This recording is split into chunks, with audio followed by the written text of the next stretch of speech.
Guys, स्वागत है आपका अपने यूट्यूब चैनल स्टडी विद अमन कुल में। आज हम लाए हैं director of education GN of Delhi की वर्कशीट नंबर 75 जो कि क्लास 9 के लिए है। सब्जेक्ट आपका सोशल साइंस है। डेट है जिसकी 28 जनवरी 2022। आप अपना नेम एंड अपने क्लास टीचर का नेम लिखेंगे। तो आज हम इलेक्टोरल पॉलिटिक्स के बारे में जो आपका चैप्टर है उसे कंटिन्यू करेंगे, जिसमें हम वोटर लिस्ट के बारे में पढ़ेंगे। तो आपने देखा होगा जब भी चुनाव होने से पहले उसकी लिस्ट निकल जाती है कि ये सारे वोट करने वाले योग्य हैं।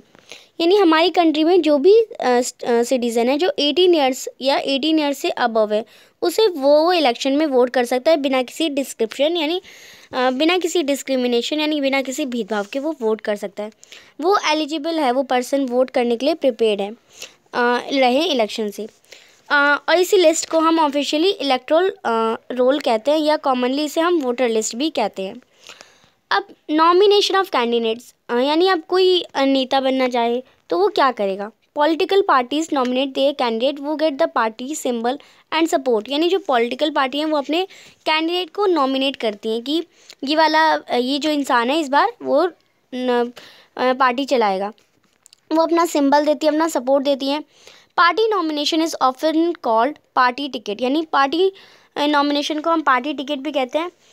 जो भी पर्सन जो विश करता है कि वो इलेक्शन में कॉन्टेस्ट पे पार्टिसिपेट करे, उसे एक नॉमिनेशन फॉर्म फिल करना होता है और कुछ मनी देनी होती है एज अ सिक्योरिटी डिपॉजिट से। यानी अब कुछ पैसे देने पड़ते हैं, तभी ऐसे कोई भी वोट करने कोई भी चुनाव लड़ने नहीं चल जाता है।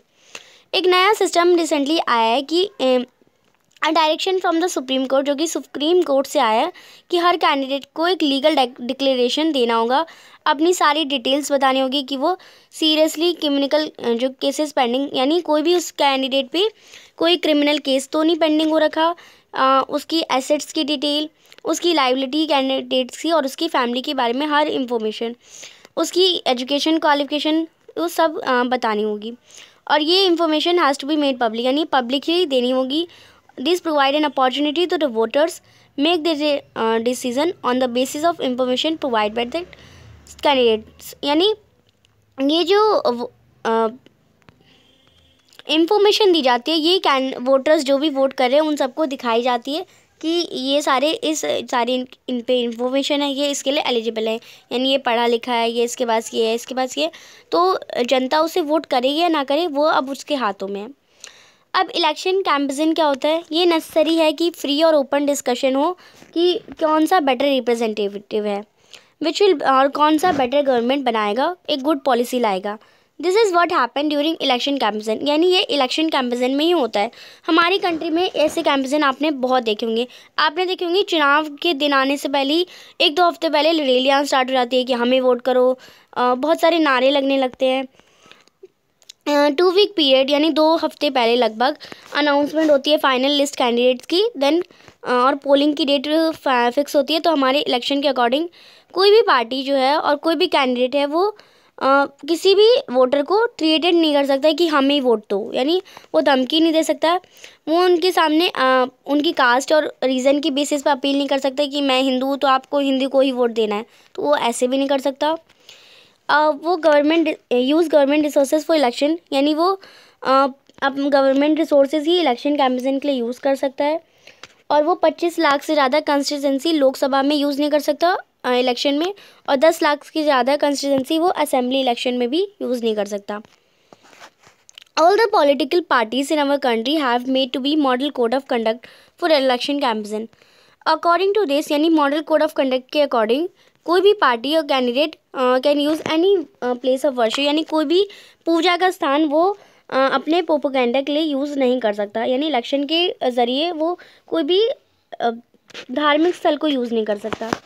वो अपने गवर्नमेंट व्हीकल्स, एयरक्राफ्ट्स, ऑफिशियल जो है इलेक्शन के लिए वो सब यूज़ करे, बट वो कोई भी पूजनीय स्थल यूज़ नहीं कर सकता। And once election are announce, यानी जब इलेक्शन अनाउंस हो जाते हैं, minister should not lay foundation stones of any project, take any big policy decision or make any promises of providing public facilities. यानी वो ऐसा भी प्रॉमिस नहीं कर सकते कि जो कभी वो पूरा ही ना कर पाए, ऐसे वो प्रॉमिस भी नहीं कर सकते। तो बहुत सारा बातें हैं जो कि आप अपने डेली लाइफ में भी से नोट कर सकते हैं। Polling and counting of vote, the final stage, जो फाइनल स्टेज होता है इलेक्शन की वो होती है वो वाला दिन जिसमें जो वोटर कास्ट होती है या जो पोल होता है वो कंप्लीट हो जाता है, वोट का जो आखिरी दिन होता है। इस डे को हम इलेक्शन डे भी कहते हैं। और आपको पता है आज के टाइम पे तो electronic voting machine EVM machine होती है वोट्स को रिकॉर्ड करने के लिए। पर पहले के दिनों में क्या होता था, एक फिक्स डेट पे एक कंस्टिट्यूंसी बिठाई जाती थी, नहीं जितने भी वोटर्स हैं उन्हें बिठाया जाता था और उनके सामने काउंट किया जाता था। The agent of all candidates are allowed to sit in polling booth on the day of election and the day of counting to ensure that election and counting is done properly. यानी इससे बस इसलिए दिखाया जाता था क्योंकि सबके सामने, क्योंकि कोई चीटिंग ना हो जाए कि इसमें ये वाला ज़्यादा इलेक्शन कर दिया, कि इस पार्टी को ज़्यादा जानबूझ के जिता दिया, तो वो ऐसे भी नहीं करते थे। The candidate would secure the highest number of votes from a constituency is declare elected. यानी जिसके हाइस्ट नंबर ऑफ वोट्स होते थे वही कंस्टिट्यूंसी चुनाव जीत जाती थी। अब इसी पर बेस्ड कुछ क्वेश्चन है। फर्स्ट क्वेश्चन है, what do you understand by voter list. तो आप वोटर लिस्ट से क्या समझते हैं? तो जितने भी सिटीज़न जो कि 18 ईयर्स से हैं या 18 ईयर्स से अबोव हैं वो इलेक्शन में वोट कर सकते हैं बिना किसी भेदभाव के, और इन्हीं पीपल की लिस्ट को हम वोटर लिस्ट कहते हैं। नेक्स्ट है क्वेश्चन नंबर 2, आपके according what should be the qualification of candidate to fight election. यानी कौन कौन से क्वालिफिकेशन है कि हम इलेक्शन में एज अ कैंडिडेट फाइट कर इलेक्शन यानी चुनाव लड़ने के कौन कौन सी कैंडिडेट में क्वालिफिकेशन यानी विशेषताएं होनी चाहिए। तो हमारे अकॉर्डिंग वो एक इंडिया का सिटीज़न तो होना चाहिए, यानी जिस कंट्री में चुनाव हो रहे हैं तो उस कंट्री का सिटीज़न होना चाहिए। अगर इंडिया में हो रहे हैं तो इंडिया का सिटीज़न होना चाहिए। उसका वोटर लिस्ट में नाम ज़रूर होना चाहिए, और उसकी जो एज लिमिट है वो भी होनी चाहिए, मतलब वो भी 18 साल से ऊपर ही होना चाहिए।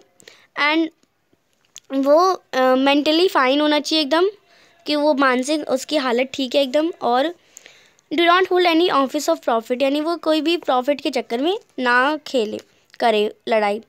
नेक्स्ट है चुनाव वो किसी प्रॉफिट के चक्कर में ना करे। अब मॉडल कोड ऑफ कंडक्ट क्या है? तो the rules and regulation are follow by parties and candidate at the time of election. यानी जो रूल्स और रेगुलेशन पार्टीज़ को फॉलो करने होते हैं, कैंडिडेट्स को फॉलो करने होते हैं इलेक्शन के टाइम पे, उन्हें हम कोड ऑफ कंडक्ट यानी मॉडल कोड ऑफ कंडक्ट कहते हैं। नेक्स्ट है question number 4, why agents of all candidates are present during the polling and counting days. यानी जो एजेंट्स होते हैं वो हैं कैंडिडेट्स, ऑल कैंडिडेट्स, यानी वो प्रेजेंट क्यों होते हैं पोलिंग और काउंटिंग डे के दिन? तो वो इसलिए प्रेजेंट होते हैं क्योंकि कोई चीटिंग ना हो। यानी agent of all candidates are present on the day of polling and counting so that जो काउंटिंग हो वो और वोटिंग हो वो डन हो एकदम सही से, प्रॉपरली डन हो। तो आप इसे कर लेंगे। ये थी आपकी आज की बहुत आसान सी वर्कशीट। आई होप आपको अच्छे से वर्कशीट समझ आ गई होगी। चैनल को अभी तक सब्सक्राइब नहीं किया है तो प्लीज़ मेरे चैनल को सब्सक्राइब ज़रूर करें, ज़्यादा से ज़्यादा दोस्तों के साथ शेयर करें। Thanks for watching you, bye bye guys.